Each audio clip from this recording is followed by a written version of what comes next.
Tonight, I'd like to share a quiet story about appearance and how easily it can be mistaken for power.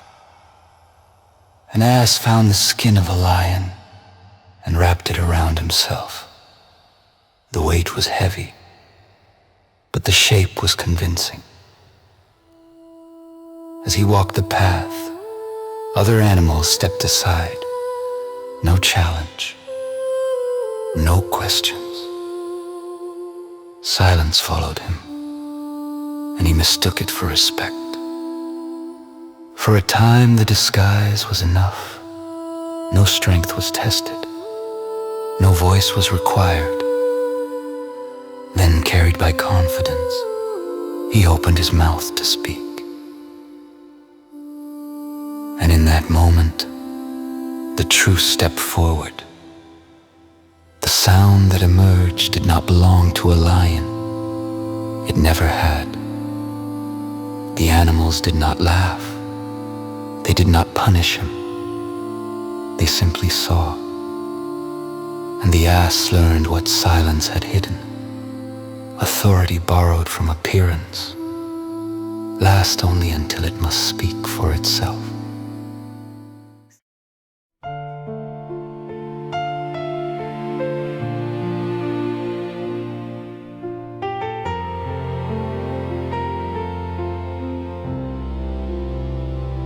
He wore the skin like borrowed light, heavy, warm, and wrong. The road fell quiet as he passed. No challenge, no song. They stepped aside, they lowered eyes, not knowing who he was. Power borrowed silence well, until the silence asked for voice. The shape was right, the shadow tall, the fear was well arranged.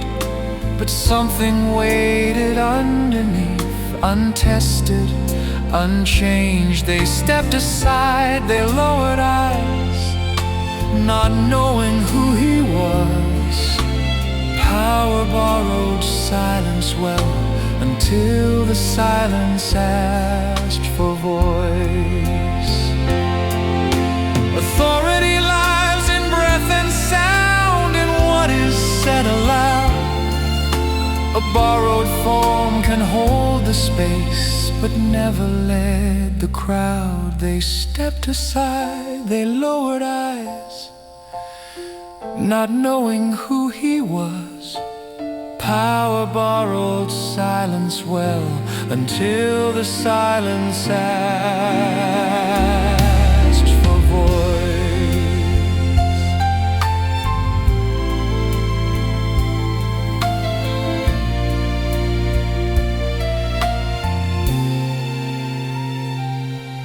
When finally he tried to speak, the truth came through the skin. Not mocked, not cursed, just seen at last for what had always